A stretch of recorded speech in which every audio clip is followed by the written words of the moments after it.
nous sommes ici sur la pointe du Millet, qui est sur la côte nord du Cap Sizun, qui fait partie des visites que nous permettons aux visiteurs, bien évidemment à l'année, mais là particulièrement à l'ensemble des personnes qui sont venues assister aux rencontres nationales des grands sites de France. La Pointe du Raz a été le premier site à être labellisé Grand Site de France. Un tel label amène à rester exigeant, donc à poursuivre cette exigence par rapport à l'aménagement des sites pour pouvoir accueillir de façon qualitative les visiteurs. Le Grand Site de la Pointe du Raz reçoit en moyenne chaque année entre 800 000 et 900 000 visiteurs par an.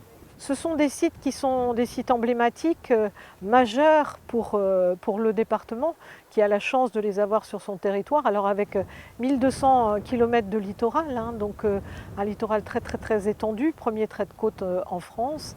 Et nous savons que c'est une source d'attractivité extraordinaire, avec bien évidemment tout ce qui accompagne, qui dit attractivité importante, dit aussi nécessairement de s'intéresser à la protection des milieux naturels et de la biodiversité qui les habite. Si nous prenions le risque de ne pas nous intéresser à tout cela, on pourrait dégrader des espaces. C'est surtout des endroits où vivent des habitants dont on doit faire en tous les cas les vecteurs premiers de la connaissance de ces sites et les acteurs premiers d'un développement qui soit le plus raisonnable et le plus maîtrisé possible. Il faut ménager ces sites-là pour ne pas les aménager justement. Quand on aménage ou quand on propose des services, on doit le faire pour l'ensemble de la population, qui intègre bien évidemment ensuite des touristes qui nous visitent régulièrement.